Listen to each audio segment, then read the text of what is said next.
Don தொலைக்காட்சி நேயர்கள் அனைவருக்கும் எனது அன்பு கலந்த வணக்கங்கள். படித்ததும் சுவைத்ததும் பகுதியில் உங்களை மீண்டும் சந்திப்பதில் மிகுந்த மகிழ்ச்சி. வாரந்தோறும் ஒவ்வொரு நூல்களோடு உங்களை சந்திக்கின்றோம்.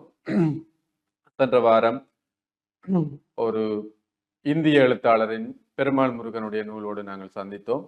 இன்று மீண்டும் நாங்கள் ஈழத்து எழுத்தாளர் ஒருவரை சந்திக்க இருக்கின்றோம். ஈழத்தின் தற்போது இருக்கின்ற எழுத்தாளர்களில் மிக முக்கியமானவர், அல்லது உலகத்தமிழ் எழுத்தாளர்களில் மிக முக்கியமாக பார்க்கப்படுகின்றவர், அல்லது இன்று முதல் நிலையில் பார்க்கப்படுபவர் என்று குறிப்பிட்டாலும் தகும். அவ்வாறு பார்க்கப்படுகின்ற ஒரு எழுத்தாளர் தான் முத்துலிங்கம் அவர்கள். முத்துலிங்கம் அவர்களுடைய பல்வேறு சிறுகதை தொகுப்புகள் பல்வேறு பகுதிகளில் இருந்து வலம் வருகிறது. இன்றைய சூழலை பொறுத்த வரைக்கும் பல எழுத்தாளர்களோடு அல்லது உலக நிலை எழுத்தாளர்களோடு ஆங்கில எழுத்தாளர்கள், ரஷ்ய எழுத்தாளர்கள், சீன எழுத்தாளர்கள் என பல்வேறு எழுத்தாளர்களோடு தொடர்பை பேணுகின்ற ஒரு எழுத்தாளராக முத்துலிங்கம் அவர்கள் இருக்கின்றார். அவருடைய தொடர்பும் அவர் தன்னை சுற்றியுள்ள எழுத்தாளர்களோடு பயணிக்கின்ற விதமும் இன்று தமிழுக்கு அருங்கொடையாக இன்று நமக்கு கிடைக்கின்றது. அவ்வாறு பல எழுத்துக்கள் வருகின்றது. அவருடைய இப்போது நாங்கள் நோபல் பரிசு பெற்ற எழுத்தாளர்கள் அல்லது புஸ்கார் பரிசு பெற்ற எழுத்தாளர்களை பார்க்கின்ற போது அவர்கள் அந்த கதையை எழுதுவதற்கு ஒரு 3 பக்க கதை எழுதுவதற்கு 3 வருடங்களை செலவழித்ததாக சொல்வார்கள், அல்லது 3 மாதங்களை செலவழித்ததாக சொல்வார்கள். பெரும்பாலும் பரிசு பெற்ற எழுத்தாளர்கள் எல்லோரும் ஒரு சிறிய 3 பக்கத்தை எழுதுவதற்கு 2-3 வருடங்களை கடத்தி இருக்கிறார்கள். ஆனால் தமிழ் சூழலில் நாங்கள் எழுத்தாளர்களை பார்க்கின்ற போது நாவல்களை எழுதுவதற்கே அவர்கள் 3 மாதத்தில் எழுதி முடித்து விடுவார்கள். ஒரு குறுகிய காலத்தில் எழுத்துக்களை எழுதுவதால் பல்வேறு எழுத்துக்கள், தமிழில் வருகின்ற எழுத்துக்கள் தரமற்ற எழுத்துக்களாக மாறுவதற்கான வாய்ப்புகள் எங்களுக்கு பெரும்பாலும் உண்டு.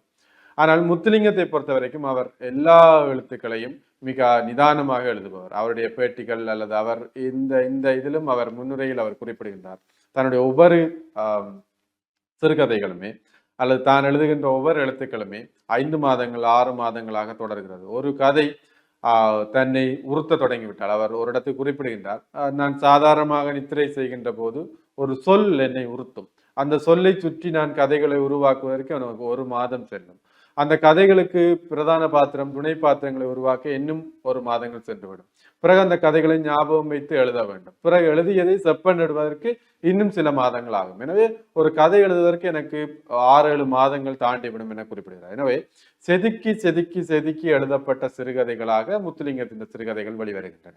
எனவே அவ்வாறு வந்த ஒரு சிறுகதை தொகுப்பு தான் முத்துலிங்கம் அவர்களுடைய மகாராஜாவின் ரயில் வண்டி என்ற சிறுகதை தொகுப்பு. இந்த சிறுகதை தொகுப்பிலே பல நாட்களாக அவர் எழுதிய முக்கியமான பல சிறுகதைகள் வெளிவந்திருக்கின்றன. கிட்டத்தட்ட 18 சிறுகதைகள் இந்த மகாராஜாவின் ரயில் வண்டி என்ற தொகுப்பிலே இடம்பெற்றிருக்கிறது. அந்த தொகுப்பிலே அவர் சமர்ப்பணம் என்று வாசகர்களுக்கே சமர்ப்பணத்தை அழைத்து விடுகிறார். அவர் அதற்கு சொல்லுகின்ற விளக்கம் மிக நுட்பமாக இருக்கின்றது.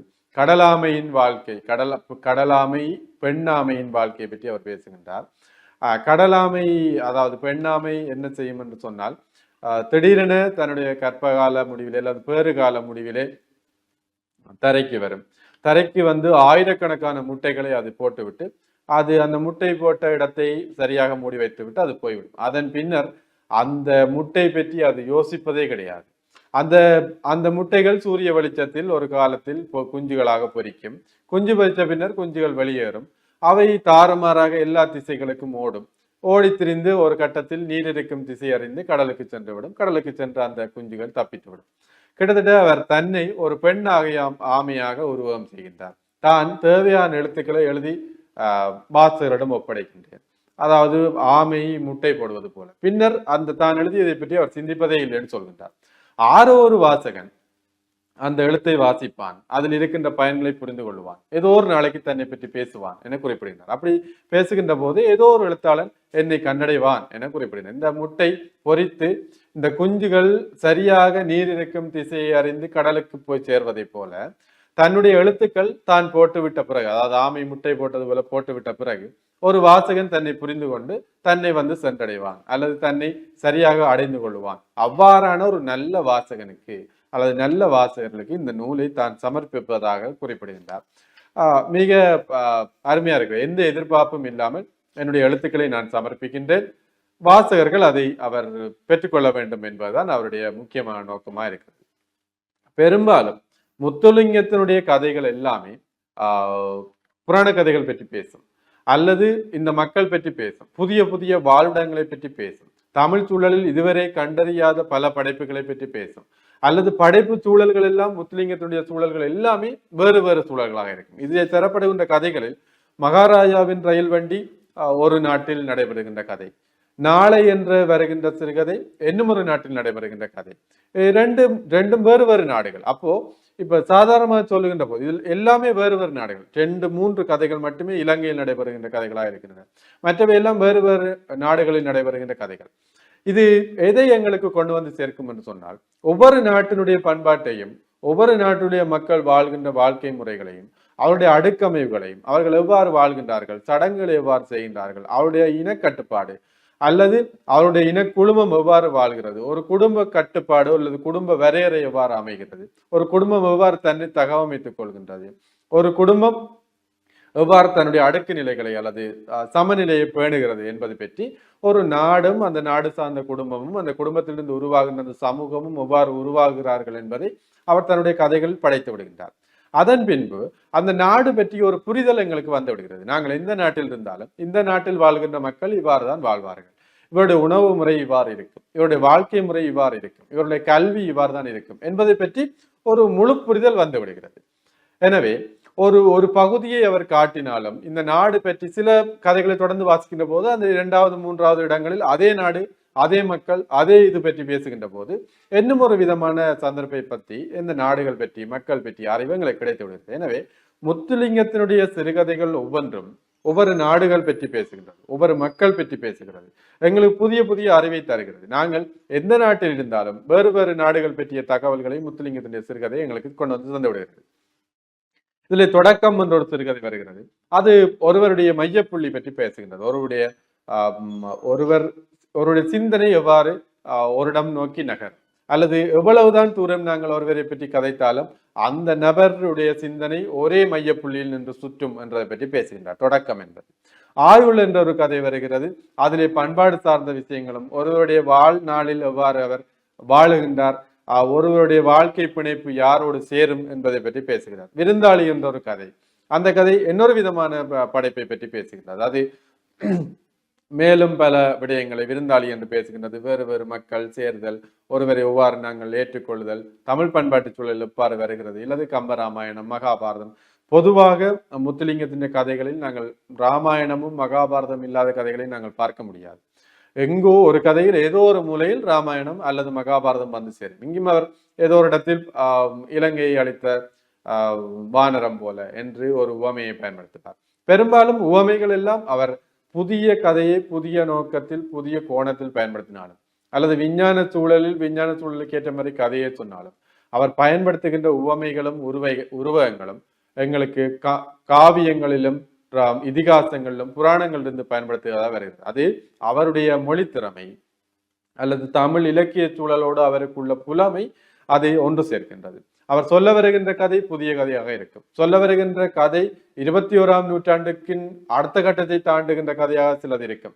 இது 22ஆம் 23ஆம் நூற்றாண்டுக்கான கதையாக இருக்கும். ஆனால் அவர் சொல்லுகின்ற உவமைகள் எல்லாம் சாதாரணமாக எங்களுக்கு தெரிந்த ராமாயணம் மகாபாரதத்திலிருந்து வந்து கொண்டிருக்கும். அப்போ இது என்னத்தை எங்களுக்கு உருவாக்குறது அல்லது ஒரு வாசகனுக்கு உருவாக்குறது என்றால், 2050 நடக்க போற ஒரு கதையை அவர் சொல்லி கொண்டிருப்பார்.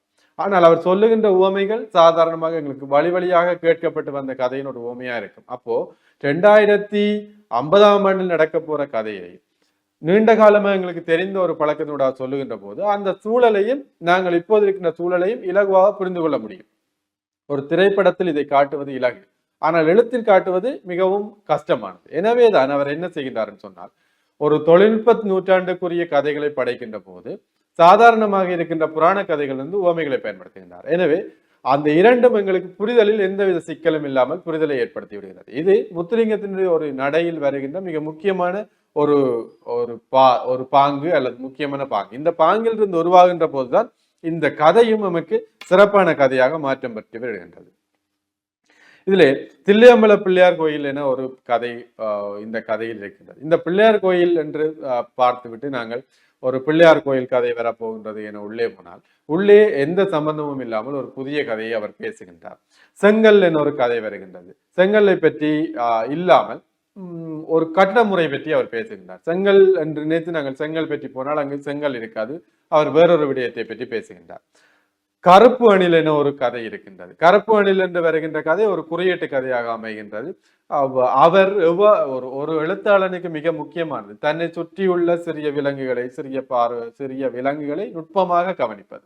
ஒரு நாயை நுட்பமாக கவனிக்க தொடங்கிவிட்டால் நீ எழுத்தாளராகி விடுவாய் என்று சொல்லி எழுத்தாளர் ஜெயகாந்தன் ஒரு இடத்தில் குறிப்பிடுவார். ஜெயமோகன் ஒரு இடத்தில் குறிப்பிடுவார். ஒரு நாய், இரண்டு நாய்கள் எவ்வாறு சண்டை போடுகின்றன, இரண்டு நாய்கள் எவ்வாறு சண்டை போட்டு விட்டு பின்பு அவர்கள் சமாதானமாகிக் கொள்கின்றன. ஒரு நாய் தனக்கு இயலாது விட்டில் இல்லைன்னு சொன்னால் ஒரு நாய் இன்னொரு நாயை பார்த்து பயப்படுகின்றன சொன்னால் எவ்வாறு கால்களை தூக்கி நான் சின்ன பிள்ளை என்னை கடிக்காது என்று சொல்லி கெஞ்சுகிறது. இவ்வாறு ஒரு நாயை அவதானிக்க தொடங்கி விட்டோம் என்று சொன்னால் நீ எழுத்தாளராக மாறிவிடுவாய், அதை ரசிக்க தொடங்கி விடுவாய் என்று சொல்லி ஜெயமோகன் தன்னுடைய நூலில் ஒன்றில் குறிப்பிடுவார். இவ்வாறு இந்த கருப்பு அணில் என்ற நூலில் அந்த சுற்று வட்டாரத்தில் இருக்கின்ற பல்வேறு விஷயங்கள் பற்றி அவர் பேசுகின்றார். சிறிய சிறிய உயிரினங்கள் எவ்வாறு எங்களோடு சேர்கின்றது என்பது பற்றி பேசுகின்றார். எனவே இந்த இந்த கதை முழுவதும் பல்வேறு கதைகள் வருகின்றன. எதிரி என்ற ஒரு கதை வருகிறது, ஐந்தாவது கதிரி என்ற ஒரு கதை வருகின்றது, கல்லறை என்ற ஒரு கதை வருகின்றது. கல்லறை என்ற கதை நிலையாமை பற்றிய கதையாக மாறி இருக்கின்றது. அதுபோல ராகு காலம் என்ற ஒரு கதை வருகின்றது. ஸ்ட்ராபெரி ஜாம்போத்திலும் ஸ்பீனியன் பூனையும் என்று சொல்லி ஒரு கதை வருகிறது. இந்த கதைகள் எல்லாம் ஒரு விதமான பொதுவாக முத்துலிங்கத்தின் கதைகளில் நகைச்சுவை படிந்து போயிருக்கும். எல்லா கதைகளிலும் நகைச்சுவை இழையோடும். அந்த நகைச்சுவை தான் அவருடைய பலம் என்று குறிப்பிடுபவர்களும் உள்ளார்கள்.